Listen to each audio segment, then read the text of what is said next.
Bismillahirrahmanirrahim. Ampere's law and determination of flux density B with the help of the Ampere's law. इस topic में हम magnetic field के बारे में बताएंगे कि हम मैग्नेटिक फील्ड को by the help of the Ampere's law कैसे फाइंड आउट कर सकते हैं। क्योंकि सबसे पहले जब भी हम एम्पियर्स लॉ की बात आते हैं तो हम कहते हैं current is directly proportional to B या B is directly proportional to current I, कि जहाँ पर करंट मौजूद होगा, किसी भी वायर में से करंट पास कर रहा होगा, उसके सराउंडिंग में मैग्नेटिक फील्ड भी मौजूद होगी। और हमने राइट हैंड रूल की मदद से मैग्नेटिक फील्ड की डायरेक्शन को भी फाइंड आउट किया है। आज हम ये इस टॉपिक में ये बताएंगे कि जो मैग्नेटिक फील्ड है ये क्यों प्रोड्यूस होती है और इसकी क्या रीज़न है जो मैग्नेटिक फील्ड यहाँ पर प्रोड्यूस होती है जहाँ से करंट पास करता है by the help of the Ampere's law. Magnetic field जो हम ऑलरेडी पढ़ के आए हैं इसके बारे में कि जो मैग्नेटिक फील्ड है ये मूविंग चार्जेस की वजह से वहाँ पर प्रोड्यूस होती है। जब भी कोई चार्ज मोशन में होता है उसके सराउंडिंग में मैग्नेटिक फील्ड मौजूद होती है। तो so now in today's topic we will discuss the magnetic field की डायरेक्शन क्या होगी, उसका मैग्नीट्यूड क्या होगा। तो let us suppose for this कि हमारे पास एक कंडक्टर है और हमें पता है कि कंडक्टर्स क्या होते हैं। कंडक्टर्स में जो हमारे पास फ्री चार्जेस या इलेक्ट्रॉन्स मौजूद होते हैं और ईज़िली मूव कर रहे होते हैं जब भी हम उनको पोटेंशियल डिफरेंस अप्लाई करते हैं। हम सपोज़ करते हैं कि ये हमारे पास एक कंडक्टर है और इस कंडक्टर में करंट की डायरेक्शन है अपवर्ड, और अपवर्ड डायरेक्शन में जो करंट है इस डायरेक्शन में हमारा थंब होगा। तो bye using right hand rule हमें पता है कि जो मैग्नेटिक फील्ड लाइंस हैं इसकी डायरेक्शन एंटी क्लॉकवाइज होगी, जो हमने राइट हैंड रूल की मदद से फाइंड आउट की है। दैट इज़ ग्रास्प करेंगे जब हम वायर को by using right hand rule, तो thumb indicate the direction which is in the upper direction and these lines are showing the direction of the magnetic field lines that is in anti clockwise direction या counter clockwise direction भी इसको कहा जाता है।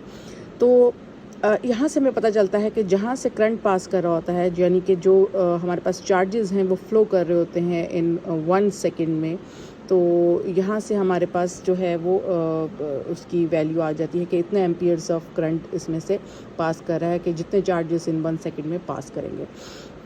एक और चीज़ यहाँ पर हमने इम्पॉर्टेंट जो हम डिस्कस कर लेते हैं साथ साथ, जो कि हमने पहले भी की हुई है, दैट इज़ कि जो मैग्नेटिक फील्ड लाइन क्लोज़र होगी टू द करंट, जहाँ जिस वायर में से करंट या जिस कंडक्टर में से करंट पास कर रहा होगा, जो मैग्नेटिक फील्ड लाइन क्लोज़र होगी यानी जिसका रेडियस इस सेंटर ऑफ द पॉइंट से, यानी अगर इस हमने ये वायर लिया है इसके सेंटर से इसका रेडियस कम होगा उतनी ही मैग्नेटिक फील्ड स्ट्रॉन्गर होगी। हम दूर जाते जाएंगे मैग्नेटिक फील्ड से, जैसे ही हम वायर से दूर जाते जाएंगे, जैसे आपको देखते हैं ये वाला जो हमारे पास एक सर्कल बना है इसका रेडियस उस छोटे वाले रेडियस से ज़्यादा है, तो इसकी मैग्नेटिक फील्ड की जो स्ट्रेंथ होगी वो वीकर होगी। इसी तरीके से अगर हम एक और सर्कल ड्रॉ करते हैं यहाँ पर, और ये आपको इस तरह से मैग्नेटिक फील्ड लाइंस की डायरेक्शन बता रहा है। अब इसका जो रेडियस है वो पहले दोनों से क्या है, बड़ा है, और इसी तरीके से हम यहाँ पर बताएंगे कि इसकी मैग्नेटिक फील्ड की जो स्ट्रेंथ है, इसकी मैग्नेटिक फील्ड की जो स्ट्रेंथ है एज़ कम्पेयर टू इन दो सर्कल्स के और मज़ीद कम है। हम जैसे जैसे दूर जाते जाते हैं, जैसे इसको हमने यहाँ वर्ड यूज़ किया कि रेडियल डिस्टेंस बढ़ता जाता है, वैसे ही मैग्नेटिक फील्ड की जो स्ट्रेंथ है वो कम होती जाती है। एक चीज़ हमने और भी इम्पॉर्टेंट है कि इस वायर में as long as current is there, जितना करंट, जब तक करंट मौजूद है इसके अंदर तब तक ये आपको मैग्नेटिक फील्ड लाइंस यहाँ पर मौजूद होंगी। जब हम इसको ऑफ कर देंगे, ये करंट ज़ीरो हो जाएगा, वैसे ही मैग्नेटिक फील्ड, ये जो सर्कल्स हैं ये भी वैनिश हो जाएंगे, ये भी गायब हो जाएंगे।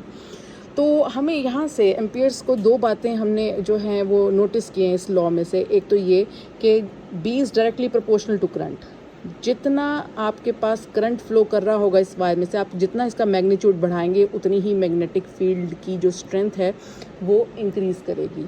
और अगर आप वैल्यू ऑफ करंट कम होगा तो ये मैग्नेटिक फील्ड के जो कंसेंट्रिक सर्कल्स, बेसिकली एक रीजन बनाया हुआ है उसका मैग्नेटिक फील्ड का, वो कम होगा। जितने करंट ज़्यादा होगा ये इसकी मैग्नेटिक फील्ड जो है, इसकी एक रेंज जो है, विसिनिटी है, वो भी ज़्यादा होगी, पावरफुल मैग्नेटिक फील्ड बनेगी वहाँ पर। और जो ये लेट अस सपोज हम इसको यहाँ पर कह देते हैं कि this is equation number 1। Second equation में आपको ये नज़र आ रहा है कि जैसे मैंने अभी आपको जिक्र किया कि जो फर्स्ट सर्कल है इसका रेडियस कम है, जैसे जैसे हम दूर जाते जा रहे हैं इसकी मैग्नेटिक फील्ड स्ट्रेंथ क्या होती जा रही है, कम होती जा रही है, यानी रेडियस बढ़ता जा रहा है और मैग्नेटिक फील्ड स्ट्रेंथ कम होती जा रही है, जो कि इक्वेशन नंबर 2 में यहाँ से लिखा है। ये दोनों बातें हमने एक्सपेरिमेंटली एक्सपीरियंस की हैं एम्पियर्स ने इस वाले जिसमें से करंट पास कर रहा है जिस वायर में से, कि B is directly proportional to I, कि जितना ज़्यादा करंट होगा उतनी मैग्नेटिक फील्ड होगी, स्ट्रॉन्गर होगी, और जितना जितना हम रेडियली डिस्टेंस बढ़ाते जाएंगे उतनी मैग्नेटिक फील्ड कम होती जाएगी, और जितना वायर के पास आते जाएंगे यानी रेडियस कम होता जाएगा मैग्नेटिक फील्ड इंक्रीज़ करती जाएगी, and vice versa. On combining above 2 equations, 1 और 2 को आप दोनों को कंबाइन कर दें तो आपके पास कुछ प्रोपोर्शनल साइन में ये वैल्यू आ जाएगी, B is proportional to I over R। Proportionality sign को इक्वलिटी साइन में चेंज करेंगे with constant, so B is equal to constant I over R। What is this constant? This constant is called the mu nought over 2 pi. So यहाँ से हमारे पास एक equation बनती है, B is equal to mu nought I over 2 pi R। This is called the Ampere's law. What is this mu naught? Mu naught is called the permeability of free space. This is called the permeability of free space. Free space के बारे में हमने पहले से पता है। permeability का मतलब होता है कि how easily magnetic field can be produced, can be pass through that material. उस मटेरियल में से या उस फ्री स्पेस में से कितनी मैग्नेटिक फील्ड लाइंस ईज़िली पास कर सकती हैं, ये परमेबिलिटी होती है उस जगह की। अगर कोई मटेरियल रखेंगे तो उस मटेरियल की परमेबिलिटी होगी, और अगर फ्री स्पेस है यानी कोई एयर है या वैक्यूम है, वहाँ की एक परमेबिलिटी यानी कि एक तरह से अलाउ कर रहा है वो मीडियम टू के मैग्नेटिक फील्ड लाइंस ईज़िली वहाँ से पास कर सकें, फ्लो कर सकें या वहाँ से प्रोड्यूस हो सकें। So this is called the permeability of the free space mu naught. इसकी एक कांस्टेंट वैल्यू होती है, दैट कांस्टेंट वैल्यू उसकी जो हम मैथमेटिकल वैल्यू लेते हैं that is 4 pi is multiply by 10⁻⁻⁷ weber per ampere per metre. खैर हम इसकी कैलकुलेटेड इस कांस्टेंट वैल्यू जो हम फाइंड आउट करते हैं। अब हम अनदर मैथमेटिकल एक्सप्रेशन निकालेंगे जो कि एम्पियर्स लॉ के लिए है। लेट अस सपोज उसके लिए हम एक सिंपल एक करंट की डायरेक्शन लेते हैं दैट इज़ अपवर्ड, और हम again thumb indicate the direction of current that is upward, and curling of fingers shows the direction of the magnetic field lines that is in anti clockwise direction. अब हमने क्या करना है कि हमने इस सर्कुलर पाथ को large number of small lengths में क्या कर देना है, डिवाइड कर देना है। लेट सपोज मैं कहती हूँ ये लेंथ L1 है, यहाँ से लेकर यहाँ तक की लेंथ L1 है, यहाँ से लेकर यहाँ तक की लेंथ L2 है, ये स्मॉल जो पैच है ये L3 है, ये L4 एंड सो ऑन। हमने इस पूरे सर्कल को large number of small patches पे क्या कर दिया, डिवाइड कर दिया। जैसे कि अगर मैं कहूँ कि जो टोटल लेंथ है that is equal to delta L1 plus delta L2 plus so on plus delta LN।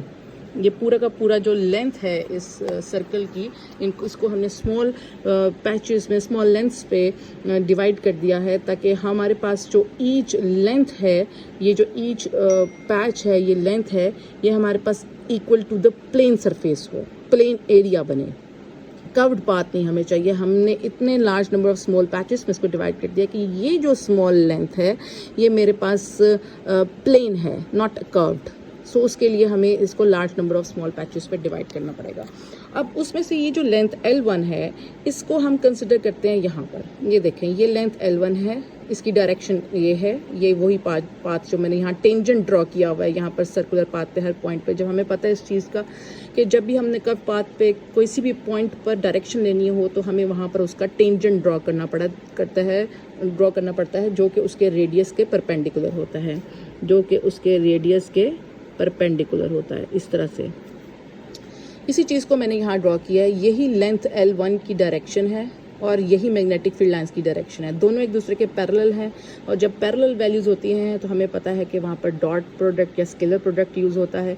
तो और इस पूरी मैग्नेटिक फील्ड की वैल्यू जो है वो कांस्टेंट रहेगी। इस केस में एक जो हम लूप ले रहे हैं इसमें B की वैल्यू क्या रहेगी, कांस्टेंट रहेगी। और लेकिन पैचेस जो हैं वो लेंथ्स जो हैं वो ऑब्वियसली वेरी कर रही हैं। एक length L1, L2, L3, L4 and so on LN तक ले रहे हैं। तो जो हमारे पास फर्स्ट पैच होगा, जो फर्स्ट लेंथ होगी, उसकी जो मैग्नेटिक फील्ड की वैल्यू होगी that is B dot delta L1 और जब डॉट को ओपन करेंगे तो ये कॉस थीटा बनेगा, और ऑब्वियसली ये दोनों पैरेलल हैं आपस में, ये दोनों पैरेलल हैं तो एंगल बनेगा 0 डिग्री। और हमें पता है कि जो कॉस 0 डिग्री होते हैं उसकी वैल्यू मैक्सिमम 1 होती है, तो हमारे पास जो उसका रिजल्ट आ जाएगा that is B delta L1। ये पैच 1 के लिए लेंथ 1 L के लिए हो गया, L2 लेंथ के लिए जो है वो यही सेम यही चीज़ आ जाएगी, क्योंकि हर इस सर्कुलर लूप में हमारे पास हर पॉइंट पर ये पैरेलल ही होंगे, 0 डिग्री एंगल बना रहे होंगे, तो हर लूप में आपके पास सेम आएगा सिर्फ। और बी थ्रू आउट क्या है, कांस्टेंट है, ये मैंने आपको पहले ही बताया कि B is constant throughout. जो लेंथ है वो चेंज हो रही है, और हमने इस पूरी लेंथ को पूरे के पूरे जो सर्कुलर पाथ है इसको large number of small lengths में डिवाइड कर दिया है। तो वो हम पूरी की पूरी लेंथ्स को जब हमने टोटल लाइन इंटेग्रल लेंगे इसका, तो वो हम समेशन साइन से इस तरह से शो करेंगे। तो हम इसको कहते हैं कि जब हम जो लेते हैं इसकी टोटल उस पूरे सर्कल की टोटल लेंथ्स को जब हम ऐड अप करेंगे तो हम कुछ इस तरह से लिखेंगे, B dot delta for first page 1 यहाँ लिखेंगे, फॉर सेकंड पेज 2 यहाँ लिखेंगे, फॉर nth पेज हम यहाँ तक लिखेंगे। तो हमें पता है कि जब हम इसको डॉट से ओपन करेंगे तो जो 1 है वो सिर्फ L1 के साथ आएगा, B is constant throughout. तो अगर हम ब्रैकेट के अंदर लिखें या बाहर लिखें इट डजेंट मैटर, क्योंकि B is constant throughout, ये हमने पहले ही ऑलरेडी मेंशन कर दिया हुआ है। तो ये जितने भी बी है ये हम ऑलरेडी बता के हैं कि जो सर्कुलर आपके पास ये मैग्नेटिक फील्ड लाइन नज़र आ रही है, as long as current is there magnetic field is there. Current 0 हो जाएगा तो ये मैग्नेटिक फील्ड का जो लूप है, ये सर्कल है, ये भी 0 हो जाएगा, ख़त्म हो जाएगा, वैनिश हो जाएगा। सो हम कहते हैं कि जितने भी यहाँ पर एक सर्कुलर बन रही है ये मैग्नेटिक फील्ड लाइन, ये ऑल द लेंथ्स में that is proportional to current I. ये करंट आई की वजह से, अगर ये करंट आई 0 हो जाएगा तो ये मैग्नेटिक फील्ड भी क्या हो जाएगी, 0 हो जाएगी। अब हमने इस प्रोपोर्शनल साइन को इक्वलिटी साइन के साथ कांस्टेंट के साथ लिखना है, तो हम यहाँ से समेशन साइन यूज़ करेंगे। जैसे कि समेशन साइन आपको पता है, यहाँ पर इसकी स्टार्टिंग वैल्यू आएगी नीचे की साइड पर और ऊपर की एंडिंग वैल्यू आती है। तो यहाँ पर हम कहेंगे कि हमारा रेफरेंस जो पॉइंट है दैट इज़ इक्वल टू 1, और लास्ट पॉइंट कहाँ तक है, n तक है। एंड द ब्रैकेट में हमने वही चीज़ ऊपर लिखी है बी डॉट डेल्टा L, और ओब्वियसली जो हम यहाँ पर रेफरेंस वैल्यू यहाँ पर लिखेंगे, जो भी हमारी वैल्यूज़ बनेगी, 4 लिखेंगे तो यहाँ 4 आ जाएगा, यहाँ पर 10 होगी तो 10 की वैल्यू आ जाएगी, इज़ इक्वल टू ये प्रोपोर्शनल साइन को इक्वलिटी के साइन के साथ कांस्टेंट और मल्टीप्लाई बाय आई के साथ आएगा। अब कांस्टेंट वैल्यू क्या है, अब कांस्टेंट वैल्यू ये सेम वही है, this is equal to mu naught I. अब mu naught is the constant value, this mu naught is called the permeability of free space, and इस mathematical value is 4 pi into 10⁻⁻⁷ weber per ampere per metre, and this is called the ampere circuital law.